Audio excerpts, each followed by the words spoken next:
ನನಿ ತನಿ ನನಿ ತಂದಾನೇ ನನಿ ತಾನ.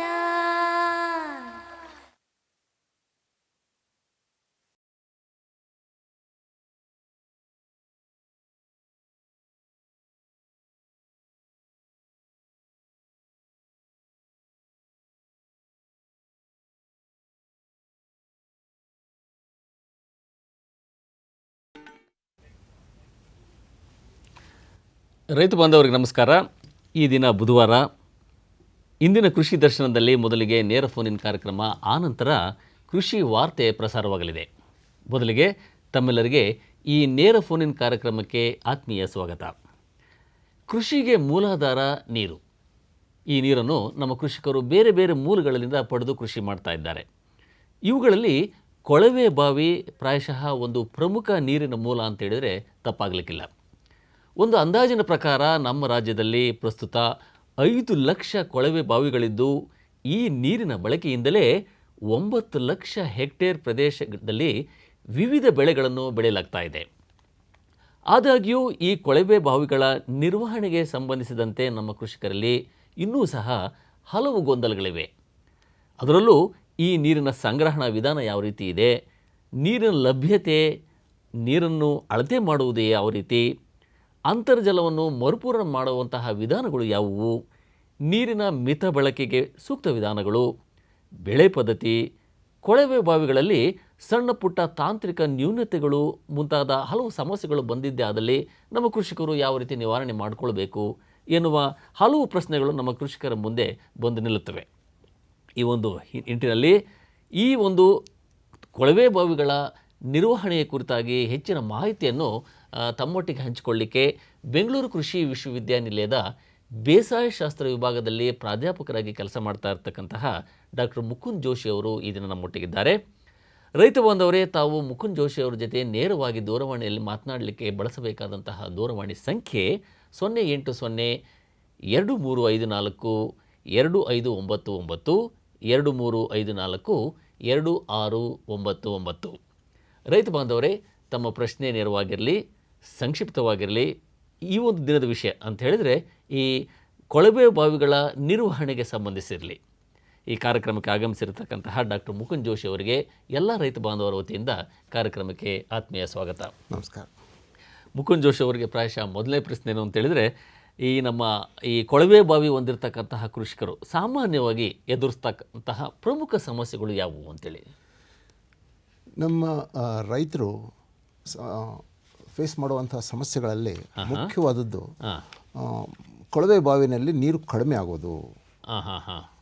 ಬರ್ತಾ ಬರ್ತಾ ಕಡಿಮೆ ಆಗ್ತಾ ಹೋಗ್ತದೆ. ಒಂದು ದಿನಕ್ಕೆ ಕಡಿಮೆ ಆಗ್ತಾ ಇದೆ. ಎರಡನೇದ್ದು, ಯಾವ ಥರದ ಪಂಪನ್ನು ಅಳವಡಿಸಬೇಕು, ಎಷ್ಟು ಆಳಕ್ಕೆ ಕೊಳವೆ ಬಾವಿನ ತೋಡಿಸ್ಬೇಕು, ಆಮೇಲೆ ಎಷ್ಟು ಆಳಕ್ಕೆ ಕೇಸಿಂಗ್ ಪೈಪ್ ಹಾಕಬೇಕು, ಆಮೇಲೆ ಜಾಸ್ತಿ ಆಳ ಹೋದರೆ ನೀರಿನ ಗುಣಮಟ್ಟ ಏನಾಗ್ತದೆ, ಆಮೇಲೆ ಈ ಒಂದು ಕೊಳವೆ ಬಾವಿಯಿಂದ ಬರುವಂತಹ ನೀರನ್ನು ಯಾವ ರೀತಿ ಸದುಪಯೋಗ ಪಡಿಸ್ಕೋಬೇಕು, ಇಂಥ ಎಲ್ಲ ಅನೇಕ ಪ್ರಶ್ನೆಗಳು ನಮ್ಮ ಕೃಷಿಕರ ಮುಂದಿವೆ. ಈಗ ನಾವು ಮುಂದುವರೆದು ಮಾತಾಡಿದ್ದೆ ಆದರೆ, ಈಗ ಈ ಒಂದು ಕೊಳವೆ ಬಾವಿಯ ನೀರು ಅಂತ ಹೇಳಿದ್ರೆ ಪ್ರಾಯಶಃ ಇದು ನಮಗೆ ಕಣ್ಣಿಗೆ ಕಾಣದಂತಹ ಸಂಪನ್ಮೂಲ. ಹಾಗಾಗಿ ಈ ಅಂತರ್ಜಲದ ಸಂಗ್ರಹಣೆ ಈ ಕೆಳಸ್ತರಗಳಲ್ಲಿ ಯಾವ ರೀತಿ ಇರುತ್ತೆ, ಹಾಗೂ ಇದರ ಆಧಾರದ ಮೇಲೆ ನಾವು ಯಾವ ರೀತಿ ಈ ನೀರನ್ನು ಬಳಕೆ ಮಾಡಬೇಕಾಗುತ್ತೆ ಅಂತೇಳಿ. ಈಗ ಇದು ವಿಷಯ ನಾನು ಒಂದು ಚಿತ್ರದ ಮುಖಾಂತರ ಹೇಳಕ್ಕೆ ಇಷ್ಟಪಡ್ತೀನಿ. ಈಗ ನೀವು ಕಾಣ್ತಿರುವಂಥ ಚಿತ್ರದಲ್ಲಿ ಭೂಮಿಯ ಕೆಳಗಿನ ಭಾಗದಲ್ಲಿ ಈ ನೀರಿನ ಸಂಗ್ರಹ ಬೇರೆ ಬೇರೆ ಪದರಗಳಲ್ಲಿ ಇರೋದನ್ನು ನೀವು ನೋಡಬಹುದು. ಈಗ 2-3 ಪದರದಲ್ಲಿ ನೀವು ನೋಡಬಹುದು. ಈಗ ಅದರಲ್ಲಿ ಸಂಗ್ರಹ ಎಷ್ಟಿದೆ ಅನ್ನೋದು ಅಲ್ಲಿ ಆ ಒಂದು ನೀರಿಗೆ ಮಳೆ ನೀರು ಯಾವ ರೀತಿ ಎಷ್ಟರ ಮಟ್ಟಿಗೆ ಸೇರ್ಕೊಳ್ತದೆ ಅನ್ನೋದ್ರ ಮೇಲೆ ಅವಲಂಬಿಸಿರ್ತದೆ. ನಾವು ಬೋರ್ವೆಲ್ ಅಂದ್ರೆ ಈ ಕೊಳವೆ ಬಾವಿ ಆಳ ಎಷ್ಟಿದೆಯೋ ಅದು ಆ ಆಳ ಯಾವ ಒಂದು ಸಂಗ್ರಹಕ್ಕೆ ಹೋಗಿ ನೀರನ್ನ ಪಡಿತಾ ಇದೆಯೋ ಅನ್ನೋದ್ರ ಮೇಲೆ ಅವಲಂಬಿಸಿದೆ. ಕೆಲವೊಂದ್ಸಲ ಕೊಳವೆ ಬಾವಿ ಯಾವ ಸಂಗ್ರಹನೂ ಮುಟ್ಟದೆ ಹಾಗೆ ಡ್ರೈ ಆಗಿಬಿಡುವಂಥ ಚಾನ್ಸಸ್ಸು ಉಂಟು. ಅಥವಾ ಕೆಲವೊಂದ್ಸಲ ಸಂಗ್ರಹ ಕಡಿಮೆ ಇತ್ತಂದರೆ ನೀರಿನ ಒಂದು ಪ್ರಮಾಣ ಬಹಳ ಕಮ್ಮಿ ಆಗುವಂಥ ಚಾನ್ಸಸ್ ಉಂಟು. ಆ ರೀತಿ ಸಂಗ್ರಹ ಅನ್ನೋದು ಬಹಳ ಮುಖ್ಯ. ಈಗ ಎರಡನೇ ಚಿತ್ರನೂ ಅದೇ ರೀತಿ ತೋರಿಸ್ತಾ ಇದ್ದೀನಿ. ಮೇಲೆ ಗಿಡಗಳು ಕಾಣ್ತಾ ಇದ್ದೇವೆ, ಕೆಳಗಡೆ ನೀರಿನ ಸಂಗ್ರಹ ಇದೆ. ಕೆಲವೊಂದು ಪ್ರದೇಶದಲ್ಲಿ ಸಂಗ್ರಹದ ಪ್ರಮಾಣ ಬಹಳ ಕಮ್ಮಿ ಇರ್ತದೆ, ಆವಾಗ ಬೋರ್ವೆಲ್ನಲ್ಲಿ ನೀರು ಬಹಳ ಕಮ್ಮಿ ಅಂತ ಆಗೋ ಚಾನ್ಸಸ್ ಇದೆ. ಈಗ ಮೂರನೇ ಚಿತ್ರದಲ್ಲಿ ನಾನೇ ತೋರಿಸ್ತಿರೋದು, ಈಗ ಈ ಸಂಗ್ರಹ ಮಳೆ ನೀರಿನಿಂದ ಸಮೃದ್ಧ ಆಗ್ತದೆ ಬೇರೆ ಬೇರೆ ಒಂದು ಸಂದರ್ಭದಲ್ಲಿ. ಸಮೃದ್ಧ ಆಗೋದು ಒಂದು ಚಿತ್ರ ಇಲ್ಲಿ ಕಾಣ್ತಾ ಇದ್ದೀವಿ ನಾವು. ಈಗ ಬೇರೆ ಬೇರೆ ಸ್ತರಗಳಲ್ಲಿ ಈ ಮಳೆ ನೀರು ಒಳಗೆ ಹೋಗಿ ಸೇರ್ಕೊಳ್ತದೆ. ಅದು ಮಳೆ ನೀರು ಸೇರ್ಕೊಳ್ಳದೆ ಇದ್ದರೆ ಈ ಸಂಗ್ರಹ ಅದು ಕಡಿಮೆ ಆಗ್ತಾ ಹೋಗ್ತದೆ. ಒಂದು ಹಂತದಲ್ಲಿ ಅದು ನಿಂತು ಹೋಗ್ಬಿಡ್ತದೆ. ಹಾಗಾಗಿ ಬೋರ್ವೆಲ್ ಬತ್ತಿ ಹೋಗುವಂಥ ಒಂದು ಅವಕಾಶಗಳು ಕಾಣ್ತೀವಿ. ಆ ರೀತಿ ಸಂಗ್ರಹ ಅನ್ನೋದು ಬಹಳ ಮಹತ್ವದ ವಿಷಯ. ನಮ್ಮ ಚರ್ಚೆಯನ್ನು ಮುಂದುವರಿಸೋಣ. ಇದೀಗ ಚಿತ್ರದುರ್ಗದಿಂದ ಲೋಕೇಶ್ ಅವರು ಕರೆ ಮಾಡಿದ್ದಾರೆ. ಲೋಕೇಶ್ ಅವರೇ ನಮಸ್ಕಾರ. ಪ್ರಶ್ನೆ ಕೇಳಿ. ನಮ್ದು ಸರ್ ಇದು ತೋಟ ಇದೆ ಅಲ್ಲ, 1 ಎಕರೆ 15 ಗುಂಟೆ ತೋಟ ಇದೆ ಅಷ್ಟೇ ಸರ್. ಅದ ಒಂದು ಬೋರ್ ಕೊಡ್ತಿದ್ವಿ, ಅದು ಸ್ವಲ್ಪ ಪರವಾಗಿಲ್ಲ ನೀರು ಬರ್ತದೆ ಸರ್. ಬೇರೆ ಕಡೆಗೆ ನಾವು ಕೊರ್ಸಕ್ಕೆ ಅಂತ ಹೋದ್ರೆ ಬರೀ ಕೆಳಗಡೆಗೆ ಮಳಗು ಸಿಗುತ್ತೆ, ಕೊರೆಯಕ್ಕಾಗಲ್ಲ ಅಂತ ಬಿಟ್ಟು ಹೋಗ್ತಾರೆ. ಇದೇ ಸಮಸ್ಯೆ ಆಗಿದೆ ಸರ್. ಈಗ ನೀವು ಒಂದು ಕಡೆ ನೀರು ಬರ್ತದೆ, ಇನ್ನೊಂದು ಕಡೆ ನೀರು ಬರೋದಿಲ್ಲ ಅಂತ ಹೇಳಿದ್ರಲ್ಲ. ನಾನು ಈಗ ಹೇಳಿದ ಮಟ್ಟಿಗೆ ಈಗ ಭೂಮಿಯ ಒಂದು ಕೆಳಗಡೆ ಎಷ್ಟು ಸಂಗ್ರಹ ಇದೆ, ಎಲ್ಲಿ ಸಂಗ್ರಹ ಇದೆ ಅನ್ನೋದು ಮುಖ್ಯವಾದ್ದು. ಅದ್ರ ಮೇಲೆ ನೀರು ಬರುತ್ತೋ ಇಲ್ವೋ ಅಥವಾ ಎಷ್ಟು ಪ್ರಮಾಣದಲ್ಲಿ ನೀರು ಬರ್ತದೆ ಅನ್ನೋದು ನಿರ್ಧಾರ ಆಗ್ತದೆ. ಈಗ ಕೆಲವೊಂದು ಪ್ರದೇಶದಲ್ಲಿ ನೀವು 500 ಅಡಿ ಹೋದರೂ ನೀರು ಬರೋದೇ ಇಲ್ಲ, ಕೆಲವೊಂದು ಪ್ರದೇಶದಲ್ಲಿ 200 ಅಡಿಗೆ ನೀರು ಬಂದ್ಬಿಡ್ತದೆ. ಇದಕ್ಕೆ ಕಾರಣ ಏನಂದರೆ ಕೆಳಗಡೆ ಸಂಗ್ರಹ ಎಷ್ಟಿದೆ, ಅದು ಯಾವ ಪ್ಲೇಸ್ನಲ್ಲಿದೆ, ಯಾವ ಸ್ಥಳದಲ್ಲಿದೆ, ಅದ್ರ ಮೇಲೆ ನಾವು ಅವಲಂಬಿಸಿರ್ತದೆ. ಹಾಗಾಗಿ ಲೋಕೇಶ್ ಅವರೇ ಧನ್ಯವಾದಗಳು. ಇದೀಗ ಹೂವಿನ ಅಡಗಲಿಯಿಂದ ವೀರಣ್ಣ ಅವರು ಕರೆ ಮಾಡಿದ್ದಾರೆ. ವೀರಣ್ಣ ಅವರೇ ನಮಸ್ಕಾರ. ಪ್ರಶ್ನೆ ಕೇಳಿ. ನಮ್ದು ಕೊಳವೆ ಬಾವಿ 175 ಅಡಿ ಹೊಡ್ಸಿವ್ರಿ ನಾವು. 175 ಹೊಡ್ಸಿವ್ರಿ. ಒಂದು 98 ಹೊಡ್ಸಿವ್ರಿ ನಾವು. 92 ಹೊಡೆಸಿದ್ದು ನೀರು ಈಗ ಬಹಳ ಕಡಿಮೆ ಆಗ್ಬಿಟ್ಟಿದ್ರಿ, ಬಿಟ್ಬಿಟ್ಟು ಹೊಡೆಯಕತ್ತಿದ್ರಿ. ಈಗ ನೀರು ಕಡಿಮೆ ಆಗೋದು ಸಾಮಾನ್ಯ. ಯಾಕೆ ಅಂದರೆ ಕಾರಣ, ನೀವು ಈ ನಿಮ್ಮ ಜಮೀನಲ್ಲಿ ಬೀಳುವಂಥ ಮಳೆ ನೀರನ್ನು ಆ ಕೊಳವೆ ಬಾವಿಗೆ ಸೇರಿಸುವಂಥ ಮರುಪೂರ್ಣದ ವ್ಯವಸ್ಥೆ ನೀವು ಮಾಡಿಲ್ಲ. ಆ ದಿಬ್ಬದಲ್ಲಿದ್ರೂ ಕೂಡ ಮಾಡಬಹುದು, ಅದಕ್ಕೆ ಹಾದಿಗಳಿವೆ. ದಿಬ್ಬದಲ್ಲಿದ್ದರೂ ಸಹಿತ ನೀವು ಎಲ್ಲಿ ಮಳೆ ನೀರು ಸಂಗ್ರಹ ಆಗ್ತದೋ ಆ ಸಂಗ್ರಹ ಆಗಿರೋ ಸ್ಥಳದಿಂದ ದಿಬ್ಬದಲ್ಲಿರುವಂಥ ಬೋರ್ವೆಲ್ಲಿಗೆ ಕೆಳಗಡೆ ಒಂದು ಪೈಪ್ ಕನೆಕ್ಷನ್ ಕೊಟ್ಬಿಟ್ಟು ರಿಚಾರ್ಜ್ ಮಾಡ್ಲಿಕ್ಕೆ ಬರ್ತದೆ. ಮರುಪೂರ್ಣ ಮಾಡೋಕ್ಕೆ ವ್ಯವಸ್ಥೆ ಇದೆ. ಆದರೆ ಅದನ್ನು ಯಾವ ರೀತಿ ಮಾಡಬೇಕು ಅನ್ನೋದನ್ನು ಸರಿಯಾಗಿ ಒಂದು ತಜ್ಞರಿಂದ ತಿಳ್ಕೊಂಡು ನೀವು ಮಾಡಬೇಕಾಗ್ತದೆ. ವೀರಣ್ಣ ಅವರೇ, ಈ ಕಾರ್ಯಕ್ರಮದ ಕೊನೆಯಲ್ಲಿ ನಾವು ಮುಕುಂದ್ ಜೋಶಿ ಅವರ ದೂರವಾಣಿ ಸಂಖ್ಯೆಯನ್ನು ಸಹ ಕೊಡ್ತಾ ಇದ್ದೇವೆ. ಪ್ರಾಯಶಃ ನೀವು ಅನಂತರವೂ ಸಹ ಇವ್ರನ್ನ ಸಂಪರ್ಕಿಸಿ ಇನ್ನೂ ಹೆಚ್ಚಿನ ಮಾಹಿತಿಯನ್ನು ಪಡಲಿಕ್ಕೆ ಅವಕಾಶ ಇದೆ. ಈಗ ಧನ್ಯವಾದಗಳು ವೀರಣ್ಣ ಅವರಿಗೆ. ಇದೀಗ ಮತ್ತೊಂದು ಪ್ರಾಯಶಃ ಇದು ಬಹಳ ಕುತೂಹಲಕಾರಿ ಪ್ರಶ್ನೆ. ಏನು ಅಂತ ಹೇಳಿದರೆ, ನಮ್ಮ ಕೃಷಿಕರು ಈ ಒಂದು ಕೊಳವೆ ಬಾವಿ ತೆಗೆದಂಥ ಸಂದರ್ಭದಲ್ಲಿ 1 ಇಂಚ್ ನೀರು ಬಂತು, 2 ಇಂಚ್ ನೀರು ಬಂತು ಅಂತೇಳಿ ಸಾಮಾನ್ಯವಾಗಿ ಹೇಳ್ತಾ ಇರ್ತಾರೆ. ನಿಜಕ್ಕೂ 1 ಇಂಚ್ ನೀರು ಅಂತ ಹೇಳಿದ್ರೆ ಎಷ್ಟು ಪ್ರಮಾಣದ ನೀರು? ಈ 1 ಇಂಚಿನ ನೀರನ್ನು ಪ್ರಾಯಶಃ ಎಷ್ಟು ಎಕರೆ ಪ್ರದೇಶಕ್ಕೆ ನೀರಾವರಿ ಮಾಡಲಿಕ್ಕೆ ಸಾಧ್ಯ ಇದೆ? ಈ ಬಗ್ಗೆ ಸ್ವಲ್ಪ ಮಾಹಿತಿ ಅವಶ್ಯಕ ಅಂತ ಅನಿಸುತ್ತೆ. ಈಗ ಇದು ಬಹಳ ಮಹತ್ವದ ಪ್ರಶ್ನೆ. ಇದು ಒಬ್ಬ ಕೊಳವೆ ಬಾವಿ ಕಾಂಟ್ರಾಕ್ಟರು ಕೊಳವೆ ಬಾವಿ ತೋಡಿದ ತಕ್ಷಣ ರೈತಿಗೆ ಎಷ್ಟು ಇಂಚ್ ನೀರು ಬಂತು ಅಂತ ಹೇಳ್ಬಿಟ್ಟು ತನ್ನ ದುಡ್ಡು ನೆನೆಸ್ಕೊಂಡು ಹೋಗ್ಬಿಡ್ತಾನೆ. ಆದ್ರೆ ಆ ಎಷ್ಟು ಇಂಚು ನೀರು ಬಂತು ಅನ್ನೋದು ರೈತರಿಗೆ ಅರ್ಥ ಆಗೋದು ಹೇಗೆ ಅನ್ನೋದು ವಿಷಯ. ಈಗ ಸುಲಭವಾದ ಭಾಷೆಯಲ್ಲಿ ಹೇಳಬೇಕಂದ್ರೆ 2 ಇಂಚ್ ನೀರು ಅಂತಂದರೆ ಅಥವಾ 1 ಇಂಚ್ ನೀರು ಅಂತಂದರೆ ಅದು 1 ಗಂಟೆಗೆ 4,500 ಲೀಟರ್ ನೀರು ಕೊಟ್ಟರೆ ಅದಕ್ಕೆ 1 ಇಂಚ್ ಅಂತೀವಿ. 1 ಗಂಟೆಗೆ 9,000 ಲೀಟರು ನೀರು ಕೊಟ್ಟರೆ ಅದಕ್ಕೆ 2 ಇಂಚ್ ಅಂತೀವಿ. 13,500 ಲೀಟರ್ ಕೊಟ್ಟರೆ ಅದಕ್ಕೆ 3 ಇಂಚ್ ಅಂತೀವಿ ಅನ್ನುವಂಥ ಪದ್ಧತಿ. ಅದನ್ನು ಸೆಕೆಂಡ್ ಲೆಕ್ಕದಲ್ಲಿ ಆದರೆ 1.25 ಒಂದು ಕಾಲು ಲೀಟ್ರು 1 ಸೆಕೆಂಡಿಗೆ, ಅಥವಾ 2.5 ಲೀಟ್ರ್ 1 ಸೆಕೆಂಡಿಗೆ, ಅಥವಾ 3.25 ಲೀಟ್ರ್ 1 ಸೆಕೆಂಡಿಗೆ ಅಂತ ಇದು ಹೇಳಬಹುದು. ಇದನ್ನು ಸುಲಭವಾಗಿ ರೈತರೇ ಅಳಿಬಹುದು. ಇದು ಒಂದೇ ಪ್ರಮಾಣದಲ್ಲಿ ಇರೋದಿಲ್ಲ. ಬೋರ್ವೆಲ್ ತೆಗೆದು ಒಂದು 2 ದಿವಸ 4 ದಿವಸ ಸ್ವಲ್ಪ ಜಾಸ್ತಿ ಪ್ರಮಾಣದಲ್ಲಿದ್ದರೂ ಕೂಡ ಮುಂದೆ ಅದು ಕಡಿಮೆ ಆಗ್ಬೋದು, ಒಂದು ಕಡೆ ಸ್ಥಿರವಾಗಿ ನಿಲ್ಬಹುದು. ಆ ಒಂದು ಪ್ರಸಂಗನೂ ಇರ್ತದೆ. ಅದನ್ನು ರೈತರು ಫ್ರೀಕ್ವೆಂಟ್ ಆಗಿ ಅಳಿತಿರ್ಬೇಕು. ಅಳಿತಿದ್ದಾಗ ಗೊತ್ತಾಗ್ತದೆ ನಮ್ಮ ಬೋರ್ವೆಲ್ನಲ್ಲಿ ನೀರು ಎಷ್ಟು ನೀರು ಬರ್ತದೆ ಅನ್ನೋದು ಗೊತ್ತಾಗ್ತದೆ. ಅದಕ್ಕೆ ಅಳಿಯೋಕ್ಕೆ ರೈತರೇ ಮಾಡಬಹುದಂತ ಒಂದು ಆಧಾರದ ಮೇಲೆ ಅವರು ಯಾವ ಬೆಳೆಯನ್ನು ಬೆಳಿಬಹುದು ಅಂತ ಗೊತ್ತಾಗ್ತದೆ. ಈಗ ಮತ್ತೊಂದು ಪ್ರಶ್ನೆ ಇದೆ. ಯಲಹಂಕದಿಂದ ರಾಮಚಂದ್ರಪ್ಪ ಅವರು ಕರೆ ಮಾಡಿದ್ದಾರೆ. ನೀರು ಕಡಿಮೆ ಆಗ್ಲಿಕ್ಕೆ ಈ ನಮ್ಮ ಇಂಡಿಯಾ ಗೌರ್ಮೆಂಟ್ ನಲ್ಲಿ ಇದು ಚತುಷ್ಪದ ಇದು ಅಂತ ಏನೋ ಮಾಡಿಬಿಟ್ಟು ಸ್ವಲ್ಪ ಸುಮ್ಮನೆ ಇರಬಾರ್ದು. ನಿಮ್ಮ ಟಿವಿ ವಾಲ್ಯೂಮ್ ದಯವಿಟ್ಟು ರಾಮಚಂದ್ರಪ್ಪ ಅವರೇ ನಿಮ್ಮ ಕೇಳಿ ಪ್ರಶ್ನೆ ಕೇಳಿ. ನಮಸ್ಕಾರ. ಕೇಳಿ. ಈಗ ನಾವು ಈಗ ಈ ಮಳೆ ನೀರು ಕಡಿಮೆ ಆಗ್ಲಿಕ್ಕೆ ಅಥವಾ ಈ ಬೋರ್ಗಳಲ್ಲಿ ಅಲ್ಲಿ ಕಾರಣ ಆಗಿರೋದು ಈ ಮರ ಎಲ್ಲ ಕಡ್ದು ಬಿಟ್ಟು ಈ ರಸ್ತೆಗಳು ಮಾಡಿದ್ರಲ್ಲ ಆಲ್ ಓವರ್ ಇಂಡಿಯಾ, ಅದ ಏನು ಯಾವ ಕಾರಣ? ಅದನ್ನ ನಾವು ಕಟ್ ಮಾಡ್ದೇನೆ ರೋಡ್ಗಳು ವೈಡನ್ ಮಾಡುವಾಗ ಮಾಡ್ಲಿಕ್ಕೆ ಆಗಲ್ವೇ? ಆ ತರದಲ್ಲಿ ಇದು ನನ್ನ ಪ್ರಶ್ನೆ. ನಿಮ್ಮ ಪ್ರಶ್ನೆ ಸೂಕ್ತವಾಗಿದೆ. ಆದರೆ ಇಡೀ ಒಂದು ರಾಜ್ಯದ ದೃಷ್ಟಿಯಿಂದ ನೋಡಿದಾಗ, ಇಡೀ ಒಂದು ಜಿಲ್ಲೆ ದೃಷ್ಟಿಯಿಂದ ನೋಡಿದಾಗ 1-2 ಮರಗಳನ್ನು ಕಟ್ ಮಾಡಿದ್ದೇ ಒಂದು ಕಾರಣ ಆಗಿರಲಾರ್ದು ಈ ಮಳೆ ನೀರು ಕಮ್ಮಿ ಆಗಲಿಕ್ಕೆ. ಆದರೆ ನಮ್ಮ ಒಂದು ಸಂಖ್ಯಾಶಾಸ್ತ್ರ ಏನು ತೋರಿಸ್ತಾ ಇದೆ ನಮಗಂತಂದರೆ, ಮಳೆಯ ಪ್ರಮಾಣ ಕಡಿಮೆ ಆಗಿಲ್ಲ, ಆದರೆ ಮಳೆ ನೀರನ್ನು ನಾವು ಸಂಗ್ರಹ ಮಾಡೋ ರೀತಿನಲ್ಲಿ ವ್ಯತ್ಯಯ ಆಗಿದೆ. ನಾವು ಸಂಗ್ರಹ ಮಾಡೋ ರೀತಿ ನಾವು ಸರಿಯಾಗಿತ್ತಂದರೆ ಅದೇ ಮಳೆ ನೀರನ್ನು ನಾವು ಸದುಪಯೋಗ ಮಾಡ್ಕೊಳ್ಳೋಕ್ಕೆ ಇನ್ನೂ ಅವಕಾಶಗಳು ಸಾಕಷ್ಟಿದೆ. ಧನ್ಯವಾದಗಳು ರಾಮಚಂದ್ರಪ್ಪ ಅವರಿಗೆ. ಇದೀಗ ಮತ್ತೊಂದು ಕರೆ ಇದೆ. ಕೆಂಪರಾಜ್ ಅವರು ಕೋಣನಕುಂಟೆಯಿಂದ ಕರೆ ಮಾಡಿದ್ದಾರೆ. ಕೆಂಪರಾಜ್ ಅವರೇ ನಮಸ್ಕಾರ. ಸರ್ ನಮಸ್ಕಾರ. ಪ್ರಶ್ನೆ ಕೇಳಿ ಸರ್, ನಾವು ಒಂದು ಕೊಳವೆ ಕೊಡ್ಸಿದೀವಿ, ಅಂದ್ರೆ 120 ಅಡಿಗೆನೆ ನೀರ್ ಬೀಳ್ತು, ಮತ್ತೆ 500 ಅಡಿವರೆಗೂ ಕೊಡ್ಸಿದೀವಿ. ಅದು 7.5 HP ಮೋಟರ್ ಬಿಟ್ಟಿದೀವಿ. ಅಲ್ಲಿ ಅಕ್ಕಪಕ್ಕ ಎಲ್ಲ ಮೋಟ್ರು ಒಂದು 4-5 ಮೋಟ್ರು ಬೋರ್ವೆಲ್ ಕೊಡ್ಸ್ಬಿಟ್ಟಿದಾರ. ಅದೇನಾದ್ರೂ ನಮಗ್ ತೊಂದರೆ ಆಗುತ್ತಾ ಅಂತ ಕೇಳ್ತಾ ಇದ್ದೀನಿ. ಅದು ತೊಂದರೆ ಆಗುವಂಥ ಒಂದು ಅವಕಾಶಗಳು ಇದೆ. ಯಾಕೆಂದರೆ ಇದು ಹೇಗೆ ಅಂತಂದರೆ, ಒಂದು ಬೋರ್ವೆಲ್ನಿಂದ ಇನ್ನೊಂದು ಬೋರ್ವೆಲ್ಗೆ ಸುಮಾರು ಒಂದು 500 ಮೀಟ್ರ್ಗಿಂತ ಜಾಸ್ತಿ ಇರಬೇಕು ಅಂತ ಅನ್ನೋದು ಒಂದು ಪದ್ಧತಿ ಇದೆ. 500 ಮೀಟ್ರ್ಗಿಂತ ಕಡಿಮೆ ಇತ್ತಂದ್ರೆ ನಿಮ್ಮ ಬೋರ್ವೆಲ್ ನೀರು ಕಮ್ಮಿ ಆಗುವಂಥ ಅವಕಾಶಗಳು ಇದೆ, ಇಲ್ಲ ಅಂತಲ್ಲ. ಆದರೆ ಆ ಕಡಿಮೆ ಆಗದಿರೋ ಹಾಗೆ ನೋಡ್ಕೊಳ್ಳೋಕ್ಕೆ ನಿಮ್ಮ ಕೈನಲ್ಲಿದೆ.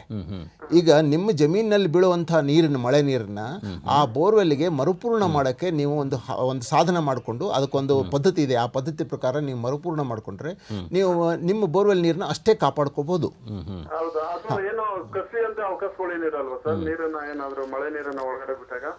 ಮಳೆ ನೀರು ಒಳಗಡೆ ಬಿಟ್ಟಾಗ ಏನಾಗುತ್ತೆ? ಭೂಮಿ ಅದು ಏನಾದ್ರು ಮಿತು ಬಂದು ಏನೋ ಕಸು ಅಂತ ಅವಕಾಶಗಳು ಇಲ್ಲ ಇಲ್ಲ ಇಲ್ಲ ಇಲ್ಲ, ಏನೂ ಆಗಲ್ಲ, ಎಂಥದ್ದು ಆಗಲ್ಲ, ಅದು ಆ ಥರ ಏನೂ ಆಗೋದಿಲ್ಲ. ಧನ್ಯವಾದಗಳು. ಇದೀಗ ಮತ್ತೊಂದು ಕರೆ ಇದೆ. ಹಾಸನದಿಂದ ಮೋಹನ್ ಕುಮಾರಿ ಅವರು ಕರೆ ಮಾಡಿದ್ದಾರೆ. ಪ್ರಶ್ನೆ ಕೇಳಿ ಮೇಡಮ್, ಪ್ರಶ್ನೆ ಕೇಳಿ. Hello sir. ಕೇಳಿ, ಪ್ರಶ್ನೆ ಕೇಳಿ. ನಾವು 1 ವರ್ಷ ಆಗಿದೆ, 1 ಇಯರ್ ಆಗಿದೆ ಬಾವಿ ಕೊರ್ಸಿ 2 ಇಂಚ್ ನೀರ್ ಬಂತ. ಆಮೇಲೆ 450 ಅಡಿ ಕೊರ್ಸಿದೀವಿ.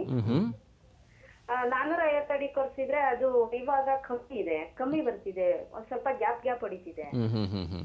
ಏನಕ್ಕೆ ಅಂತ ಗೊತ್ತಾಗ್ತಿಲ್ಲ. ಈಗ ನೋಡಿ, ಇಲ್ಲಿ ನಿಮ್ಮ ಪ್ರಶ್ನೆಯಲ್ಲಿ 2 ಭಾಗ ಇದೆ. ಒಂದು, ನೀವು ಕೊರೆಸಿದ್ದ ಸಮಯದಿಂದ ಈಗ ನೋಡಿದರೆ ಸ್ವಲ್ಪ ನೀರಿನ ಇಳುವರಿ ಕಮ್ಮಿ ಆಗಿದೆ ಅನ್ನೋದು ಒಂದು ಪ್ರಶ್ನೆ. ಎರಡನೇದು, ಗ್ಯಾಪ್ನಲ್ಲಿ ಬಂದು ನೀವು ನೀರು ಹೊಡಿತಾ ಇರೋದು ಎರಡನೇ ಪ್ರಶ್ನೆ. ಕಡಿಮೆ ಆಗುವಂಥ ಅವಕಾಶ ಈಗ 2 ವರ್ಷದಿಂದ ನೀವು ಕೊರೆಸಿರೋದು, ನೀವು ಅಷ್ಟೇ ಪ್ರಮಾಣದಲ್ಲಿ ನೀರು ಬರ್ತದೆ ಅಂತ ಅಂದ್ಕೊಳ್ಳೋಕೆ ಬರೋದೇ ಇಲ್ಲ. ಅದಕ್ಕೆ ಕಡಿಮೆ ಆಗುವಂಥ ಒಂದು ಚಾನ್ಸಸ್ ಇದೆ. ಯಾಕಂದರೆ ಸುತ್ತಮುತ್ತ ಬೇರೆ ಬೋರ್ವೆಲ್ ಬಂದಿರಬಹುದು, ಅಥವಾ ಬೋರ್ವೆಲ್ ಬಂದಿರಬಹುದು, ಅದು ಕಾರಣ ಇದೆ. ಅಥವಾ ನಾನು ಈಗ ಹೇಳಿದ ಹಾಗೆ ನಿಮಗೆ ಅಂತರ್ಜಲ ಸಂಗ್ರಹದ ಒಂದು ಪ್ರಮಾಣವೂ ಕಮ್ಮಿ ಇರ್ಬೋದು, ಅದು ಒಂದು ಕಾರಣ ಆಗಿರ್ಬೋದು. ಅದಕ್ಕೆ ಅದನ್ನು ಹೋಗಲಾಡಿಸ್ಲಿಕ್ಕೆ ನೀವು ಬಿದ್ದ ಮಳೆ ನೀರನ್ನ ಮರುಪೂರ್ಣ ಮಾಡುವಂಥ ವ್ಯವಸ್ಥೆ ಮಾಡಿ, ನಿಮ್ಮ ಬೋರ್ವೆಲ್ ಒಂದು ಅವಧಿನ ಜಾಸ್ತಿ ಮಾಡ್ಕೊಳ್ಳೋಕ್ಕೆ, ನಿಮ್ಮ ಬೋರ್ವೆಲ್ನಿಂದ ಬರುವಂಥ ನೀರನ್ನು ಅಷ್ಟೇ ಉಳಿಸೋಕ್ಕೆ ಒಂದು ವ್ಯವಸ್ಥೆ ಮಾಡಬಹುದು. ಈಗ ಬಿಟ್ಟು ಬರೋದಕ್ಕೆ ಕಾರಣ ಏನಪ್ಪ ಅಂತಂದರೆ, ಒಳಗಡೆ ಕೆಲವೊಂದು ಸಲ ನಮಗೆ ಏರ್ ಟ್ರ್ಯಾಪ್ ಆಗಿರ್ತದೆ. ಏರ್ ಟ್ರ್ಯಾಪ್ ಆಗಿದ್ದಾಗ ಹಾಗಾಗ್ತದೆ. ಏರ್ ಟ್ರ್ಯಾಪ್ ಆಗಿದ್ದಾಗ ನೀವೇನು ಮಾಡಬೇಕು ಅಂತಂದರೆ, ಬೋರ್ವೆಲ್ ಒಂದು ಪಂಪ್ನ ಹೊರಗಡೆ ತೆಗೆಸ್ಬಿಟ್ಟು ಆ ಏರ್ ಟ್ರ್ಯಾಪ್ನ ತೆಗಿಬೇಕು ಮೊದಲು. ಆವಾಗ ಬಿಟ್ಟು ಬರುವಂಥ ಒಂದು ಸಮಸ್ಯೆ ಕಡಿಮೆ ಆಗುತ್ತೆ ಅಂತ ಹೇಳಿ. ಇದೀಗ ಮತ್ತೊಂದು ಕರೆ ಇದೆ. ಹೊಸಪೇಟೆಯಿಂದ ಜಗದೀಶ್ ಅವರು ಕರೆ ಮಾಡಿದ್ದಾರೆ. ಜಗದೀಶ್ ಅವರೇ ನಮಸ್ಕಾರ. ನಮಸ್ಕಾರ ಸರ್. ಪ್ರಶ್ನೆ ಕೇಳಿ. ನಮ್ದು 270 ಫೀಟ್ ಕೊಳವೆ ಬಾವಿ ಇದೆ ಸರ್. 3 ಇಂಚ್ ನೀರು ಬಿದ್ದಿತ್ತು. ಅದು ಕಮ್ಮಿ ಬರ್ತಾ ಕಮ್ಮಿ ಆಗ್ತಾ ಇದೆ. ನಾನು ಇಂಗು ಗುಂಡಿ ಮಾಡಿಸ್ಬೇಕಂತ ಎಸ್ಟಿಮೇಟ್ ಹಾಕಿದ್ದೆ. ಅದನ್ನ ಇಂಗು ಗುಂಡಿ ಹಾಕಿದಾಗ ಅದೇನು ಸೀಲ್ಟ್ ಹೋಗಿ ಕುಂತ್ರೆ ಬಟ್ ನೀರು ಹೆಚ್ಚಾಗತ್ತಾ ಕಮ್ಮಿ ಆಗತ್ತಾ ಅಂತ ನನ್ನ ಪ್ರಶ್ನೆ. ಅಲ್ಲ, ಈಗ ಇಂಗು ಗುಂಡಿ ಮಾಡಿಸ್ಬೇಕಂತ ನೀವು ಹೊರಟಿದ್ರಲ್ಲ, ಅದು ಯಾವ ಪ್ರದೇಶದಲ್ಲಿ? ಬೋರ್ವೆಲ್ ಸುತ್ತಮುತ್ತ ಮಾಡಿಸ್ಬೇಕಂತ ಹೊರಟಿದ್ದೀರಾ? ಎಲ್ಲಿ ಮಾಡಿಸ್ಬೇಕಂತ ಮಾಡಿದ್ದೀರಿ? ಅದೇ ಸರ್, ಅದು ನಮ್ಮ ಪಕ್ಕದಲ್ಲಿ ಹಳ್ಳ ಇದೆ ಸರ್. ಹಳ್ಳದಿಂದ ಅದನ್ನ ಇಂಗು ಗುಂಡಿ ಮಾಡಿ ಕೇಸಿಂಗ್ ಪೈಪ್ ಇರುತ್ತಲ್ಲ, ಅದಕ್ಕೆಲ್ಲ ಹೋಲ್ ಹಾಕಿ ಜಲ್ರ ಹಾಕಿ ಮಾಡ್ಸೋಣ ಅಂತ ಮಾಡಿ. ಹಾಗೆ ಮಾಡಿಸ್ಬೋದು ನೀವು. ಆದ್ರೆ ಏನಂದ್ರೆ ನೀವು ಮಾಡಿಸೋದು ಕರೆಕ್ಟ್ ಆಗಿದೆ. ಆದ್ರೆ ಈಗ ನಿಮ್ಗೆ ಏನು ಹಳ್ಳ ಇದೆಲ್ಲ, ಹಳ್ಳದಿಂದ ಬರೋ ನೀರಿನ ಜೊತೆಗೆ ಮಣ್ಣು ಬರುವಂತ ಒಂದು ಸಂದರ್ಭನೂ ಇದೆ. ಆ ಮಣ್ಣು ಬರದಿರೋ ಹಾಗೆ ನೀವು ಬರೀ ನೀರನ್ನು ಮಾತ್ರ ನೀವು ಕೇಸಿಂಗ್ ಪೈಪ್ ಹೋಲ್ ಮಾಡಿಬಿಟ್ಟು ಅದ್ರೊಳಗೆ ಕಳಿಸಿದ್ರೆ ಖಂಡಿತವಾಗಿ ಮರುಪೂರ್ಣ ಆಗುತ್ತದೆ. ಧನ್ಯವಾದಗಳು. ಹಲೋ.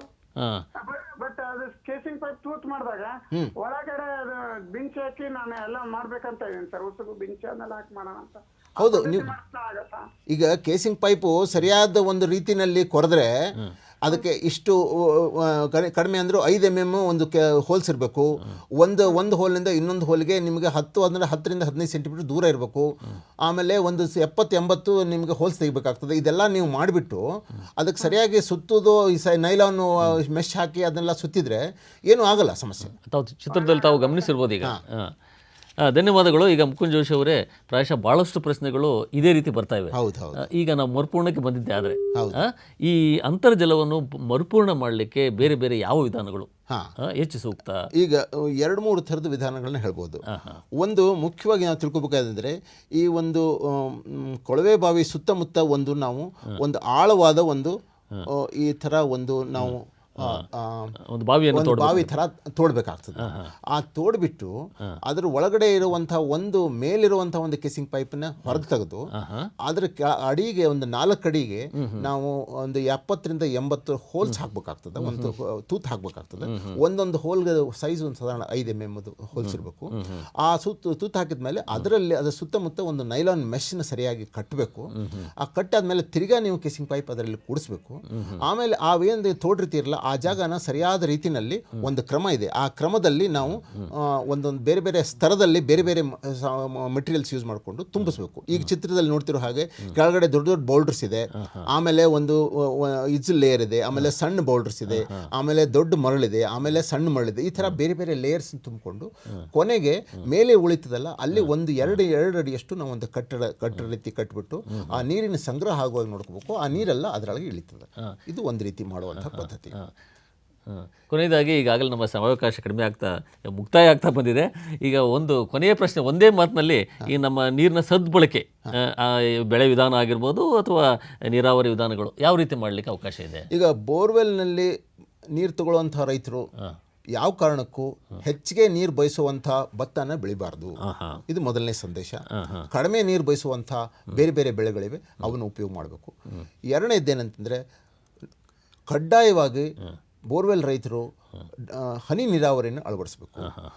ಮೂರನೇದ್ದು, ಅವರು ಕಡ್ಡಾಯವಾಗಿ ಮರುಪೂರ್ಣ ವ್ಯವಸ್ಥೆಯನ್ನು ಮಾಡಿದ್ದೆ. ಆದರೆ ಮುಂಬರುವ ದಿನಗಳಲ್ಲಿ ನಾವು ಈ ಅಂತರ್ಜಲವನ್ನು ಇನ್ನೂ ಹೆಚ್ಚಿಸಿ ಇನ್ನೂ ಹೆಚ್ಚಿನ ನೀರಾವರಿ ಪ್ರದೇಶವನ್ನು ವಿಸ್ತಾರ ಮಾಡಲಿಕ್ಕೆ ಅವಕಾಶ ಇದೆ. ರೈತ ಬಾಂಧವರೇ, ಇದುವರೆಗೂ ಈ ಕೊಳವೆಗಳ ನಿರ್ವಹಣೆ ಕುರಿತಾಗಿ ಬಹಳ ಮುಖ್ಯವಾದ ವಿಷಯ, ಸಮಯಾವಕಾಶ ಭಾಳ ಕಡಿಮೆ ಆಯಿತು. ಆದಾಗೂ ಸಹ ನಮ್ಮ ಜೋಶಿ ಅವರು ನಮಗೆ ಗೊತ್ತಿರದೇ ಇರತಕ್ಕಂಥ ಹಲವು ವಿಷಯಗಳನ್ನು ನಾವು ತಮ್ಮೆಲ್ಲರಿಗೂ ತಿಳಿಸಿಕೊಟ್ಟಿದ್ದಾರೆ. ನಿಮ್ಮೆಲ್ಲರ ವತಿಯಿಂದ ಶ್ರೀಯುತರಿಗೆ ಹೃತ್ಪೂರ್ವಕವಾದ ಧನ್ಯವಾದಗಳನ್ನು ಅರ್ಪಿಸ್ತಾ ಇದ್ದೇವೆ.